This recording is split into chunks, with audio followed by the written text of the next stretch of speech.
Salut les amis, c'est Ludo, j'espère que vous allez bien. Je vous retrouve aujourd'hui pour une nouvelle vidéo et il va s'agir d'un date lecture.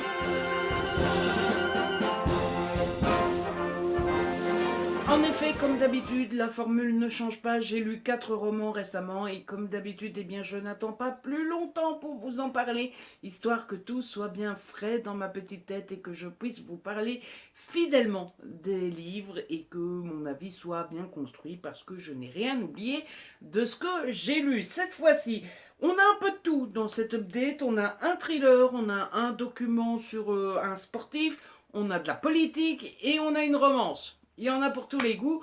Et on va commencer tout de suite, histoire que la vidéo ne dure pas trop longtemps. Et le premier livre dont je dois vous parler, c'est 1991 de Franck Tillier aux éditions Fleuve dans la collection Noire.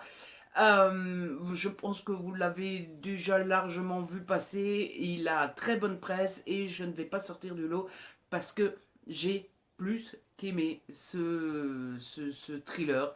Alors, j'aime en général Franck Tillier, hein, je le lis depuis quelques années, j'ai pas encore lu tous ses récents, mais ça doit bien faire 5 6 ans maintenant, 2 4 5. C'est le 6e que je lis et c'est toujours un pur bonheur, c'est toujours aussi réussi et franchement, il n'y a rien à dire quoi. Franck Tillier, c'est le taulier du thriller français. On passe toujours un super bon moment, le style est toujours aussi bon, ça se lit mais à une vitesse folle pourtant. Alors les Franck Tillier, c'est toujours la même histoire, c'est toujours 5 6 100 pages, c'est toujours des petites bricasses. Quand on se lance dedans, on se dit oh là là. Et finalement, ça se lit aussi facilement qu'un feel good en fait. Ça se lit mais tout seul. Euh, Bref, niveau style, il n'y a rien à dire. Mais en plus de ça, cette fois-ci, Franck Tillier me régale. Je ne sais pas si c'est le cas pour tout le monde, mais je vais parler en mon nom. M'a régalé parce que j'aime beaucoup Charcot. J'aime beaucoup en fait le duo Charcot et Nebel. Et donc en savoir plus et en savoir plus sur le début de Charcot, c'est quelque chose qui m'intéressait énormément. Et donc quand j'ai appris que c'était sur Charcot, j'étais super content. Et j'ai pas été déçu parce que c'était vraiment très intéressant et vraiment très chouette à suivre. J'avais un peu peur au début en me lançant parce que dans les autres romans, ce que j'aime, c'est le duo Charcot et Nebel. Et donc là, je me disais, dans celui-là, il y aura sûrement pas encore Enebel, etc. Et du coup, est-ce que Enebel va pas trop me manquer et tout ça et tout ça. Et en fait, pas du tout.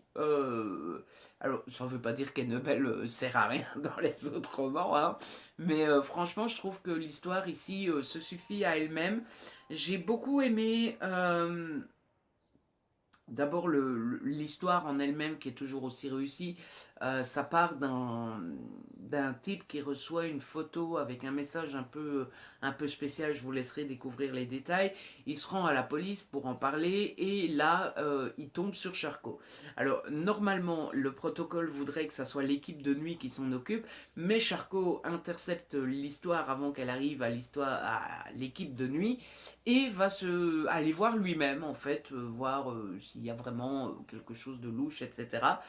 Et là, c'est le début des ennuis, c'est le début de l'histoire, c'est le début du personnage de Charcot qui commence pas vraiment très bien sa vie dans l'équipe, hein, parce que comme il a court-circuité l'équipe de nuit, hein, c'est pas très bien vu.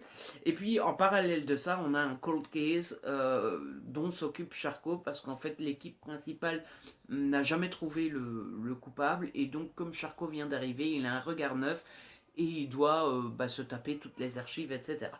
Donc c'était super bien fait. L'histoire est super bonne, le style est super bon. Je vous ai parlé des débuts de Charcot, il y a un autre truc évident, hein. Voilà, 1991, la date de ma naissance, c'était super intéressant et super chouette de revenir en arrière et de revivre des choses. Alors, forcément, je suis né en 1991, donc moi, cette date-là, j'étais bébé, j'avais 0 ans, hein, j'avais 2 mois peut-être, 1 mois, un jour, ça dépend quand dans l'année 1991.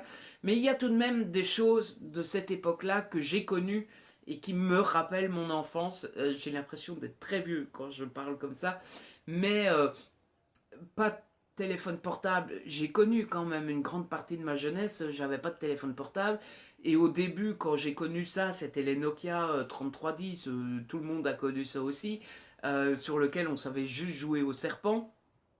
Il m'a fallu très longtemps pour avoir mon propre téléphone portable, et il m'a fallu encore plus longtemps pour avoir un smartphone, hein. Mon smartphone, ça fait... Enfin, en même temps, moi j'ai toujours eu une tête de vieux, hein. Moi, la technologie et moi, je m'en sors, mais bon, bref. Mon premier smartphone, il a 4 ans, quoi, hein. Donc voilà. J'ai connu l'enfance sans, sans téléphone portable, les cabines téléphoniques avec les fameuses petites cartes qu'il fallait mettre dedans, trois quarts du temps ça fonctionnait pas. Les ordinateurs, moi, les ordinateurs, j'ai connu ça parce qu'il y en avait à l'école. Donc j'ai appris l'ordinateur à l'école, avoir mon propre ordinateur à moi, je devais déjà avoir 17-18 ans, quoi, hein. Donc bon, bref, tout ça j'ai connu et c'était super intéressant, ça donne une vraie ambiance et ça rappelle terriblement notre jeunesse. Alors je pense pas qu'on était plus malheureux à l'époque, mais sur certaines choses, pour certains aspects, la vie était un petit peu plus compliquée que maintenant. Mais c'était super chouette à trouver. Et alors le méchant, le coupable et tout ça, bonne chance à celui qui devine. Franchement, celui qui devine à l'avance le fin mot de l'histoire, je lui tire mon chapeau parce que moi, comme d'habitude, encore une fois, je n'y ai vu que du feu, je n'ai pas vu, j'ai rien vu venir et c'était juste fabuleux. Donc franchement, encore un super bon moment avec Franck Tillier et comme chaque année, c'est toujours la même rengaine, c'est bah vivement le prochain. Ah ouais. Ensuite, j'ai lu un document, comme je vous disais, consacré à un sportif en particulier. J'ai lu Federer, un mythe contemporain de Charles Haroche et Frédéric Valois aux éditions Solar. Alors, vous ne le savez peut-être pas. Si vous ne le savez pas, ça ne doit pas faire super longtemps que vous me suivez. Je suis un énorme fan de Federer.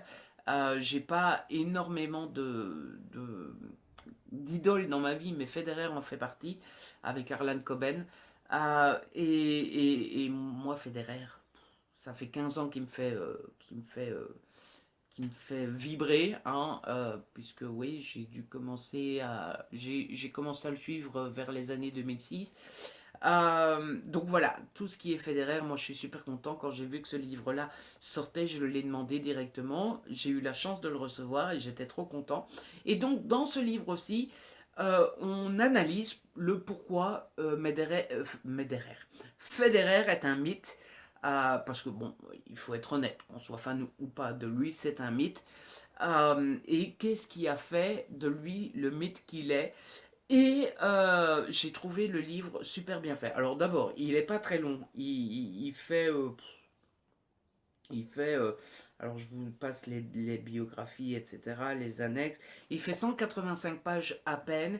Et en fait, il met en parallèle ce qu'est Federer, ce qu'il a connu dans sa vie, les épreuves qu'il a eues, son parcours, avec plein d'exemples de la mythologie, de la littérature, du cinéma, de la peinture, etc. etc. Et, euh, et en fait, il retrace, il fait un... Comment dire, il analyse tout ce qui fait un mythe dans toute l'histoire du monde. Et en fait, on se rend compte que la trajectoire de Federer est à peu près pareille. Vous voyez, je pense qu'il y a moyen de trouver ça au début du livre. Ça vous fera... parce qu'au début du livre, par exemple, on vous raconte que ben, Federer est devenu un mythe parce qu'il a traversé les trois choses qu'il faut pour faire un mythe. Trois étapes principales jalonnent le parcours du héros.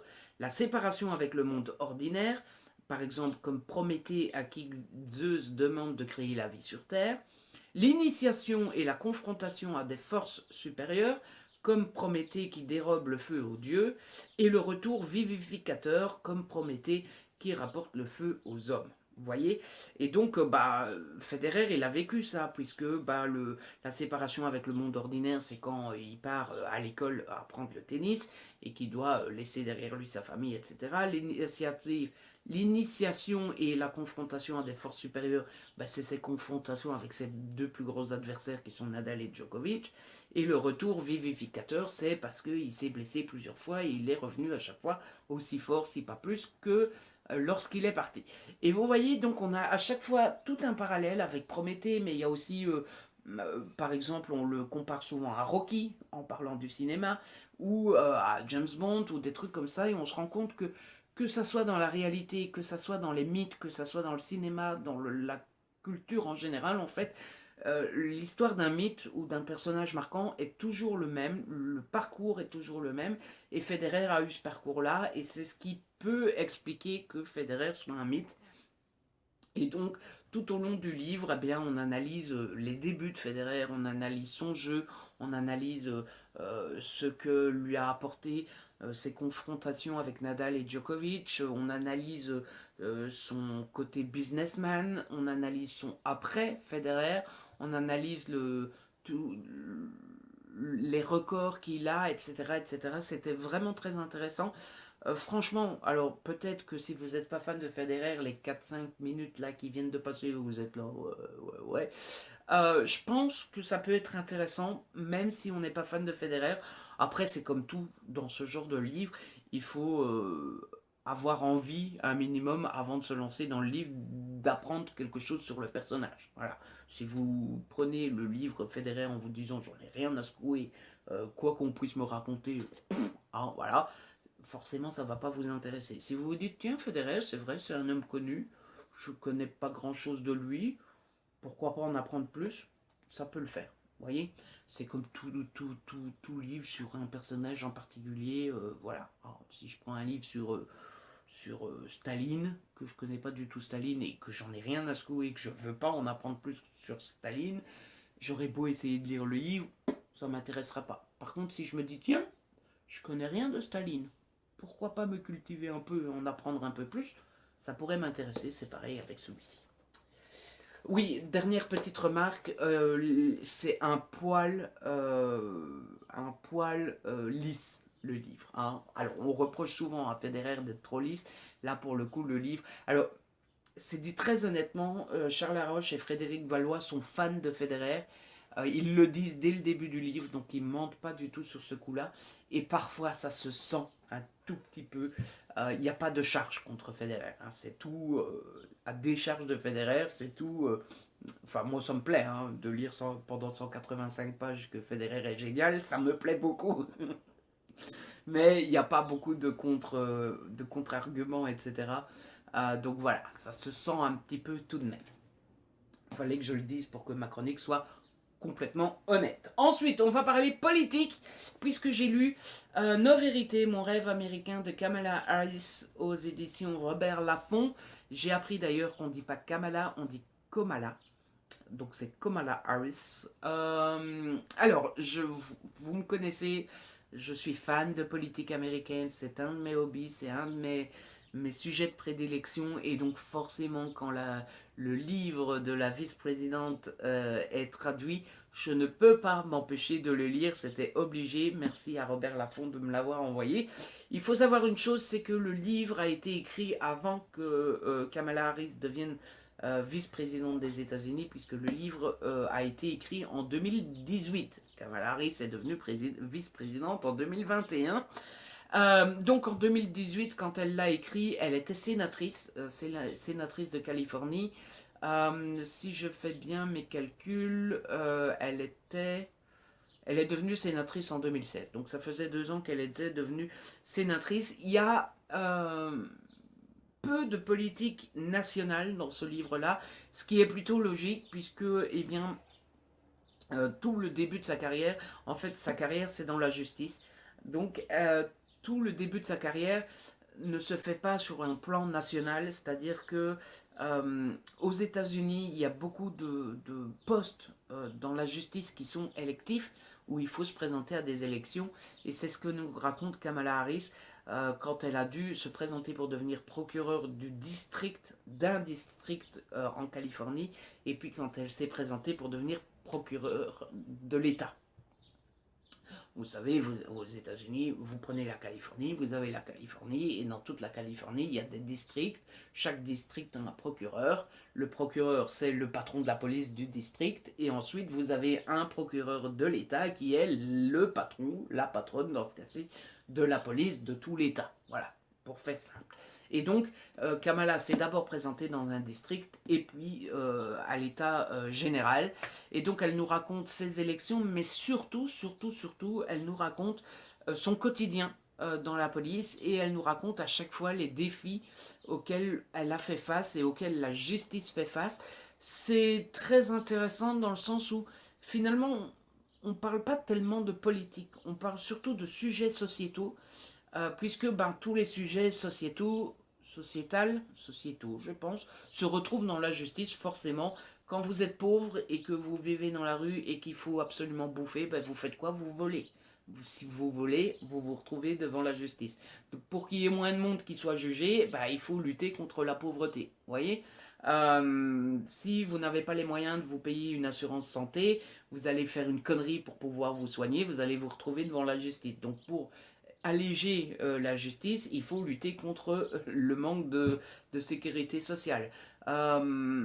Pour qu'il y ait moins de... Alors c'est bien beau de condamner les criminels sexuels, hein, les violeurs, etc.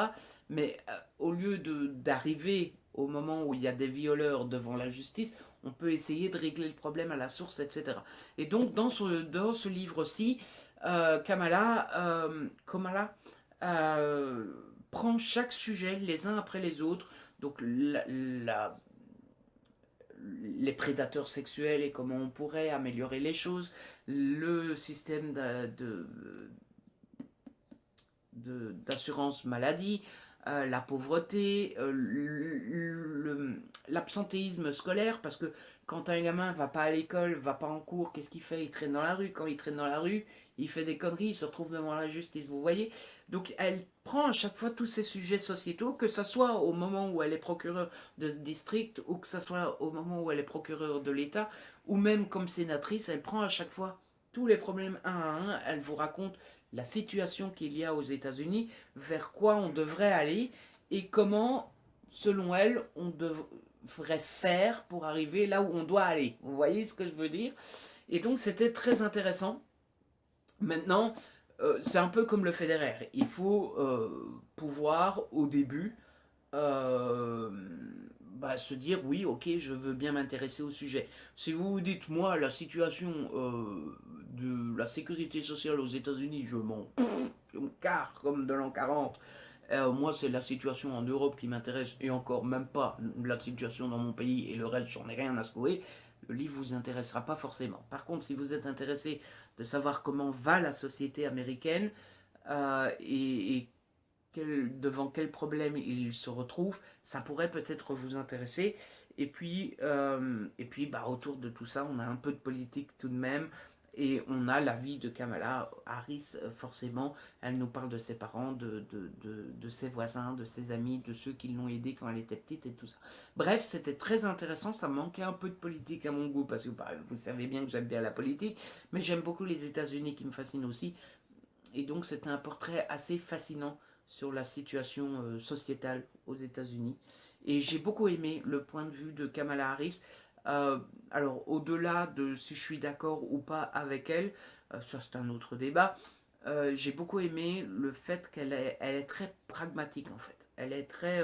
on a ça comme problème, on doit arriver à ça, comment on peut aller du A au B, quelle est la meilleure situation. Et je trouve qu'en fait tous les politiques devraient réfléchir comme ça plutôt qu'essayer de faire des petits jeux politiques. Alors je sais, je ne vais pas être naïf, tout homme ou femme politique réfléchissent un petit peu à leur image, etc. Mais je pense que Kamala est quand même le genre de personne un petit peu à se bouger les fesses. Ah, voilà. Et enfin, le dernier livre dont je vais vous parler, c'est de la romance. Il s'agit de Styx Riders, le tome 2, La violence d'Aphrodite de Calypso Galdin aux éditions Hugo dans la collection New Romance. Et j'ai adoré ce second tome que j'ai trouvé très très réussi, plus que le premier. Alors on est toujours dans la même ambiance, on est toujours dans une bande de motards, on est toujours avec un club qu'on appelle le Bastion. Non, le Bastion c'est où ils crèchent, enfin pas où ils crèchent, mais en fait ils ont une espèce de bar où on peut aller boire un verre, mais vaut mieux être du milieu pour y aller, hein. C'est pas le genre où on boit un petit thé avec des cookies, hein. Enfin bref, on est toujours avec cette bande de motards, etc. Et on suit ici l'histoire d'un des personnages qu'on apercevait dans le premier tome qui s'appelle Alex. Alex qui est un jeune homme qui a 17 ans et qui veut absolument faire partie des Styx Riders.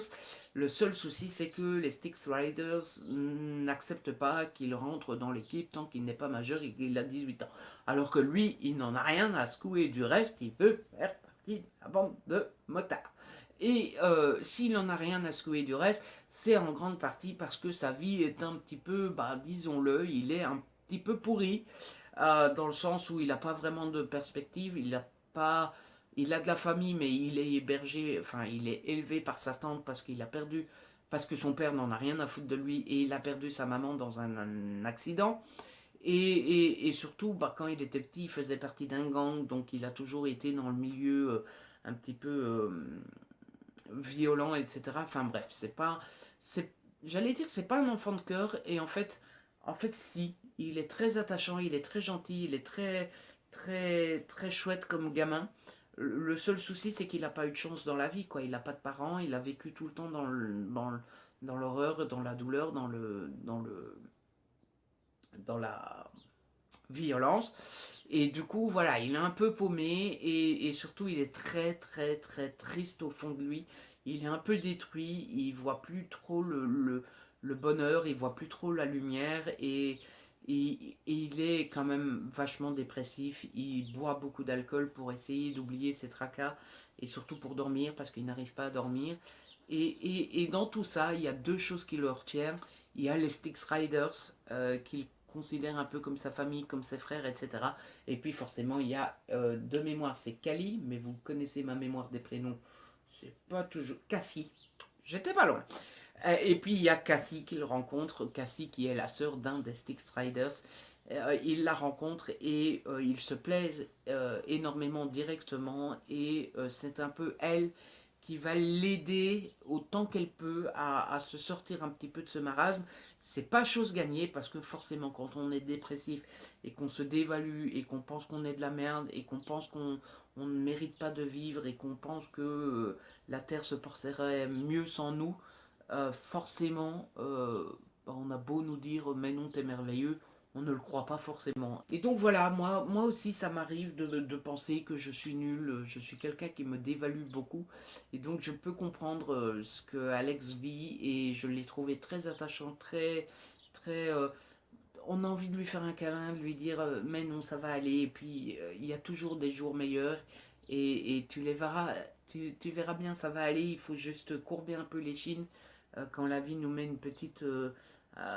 des bâtons dans les roues, mais ça va s'arranger, ne t'inquiète pas. Et malheureusement, Alex est dans une situation un peu difficile.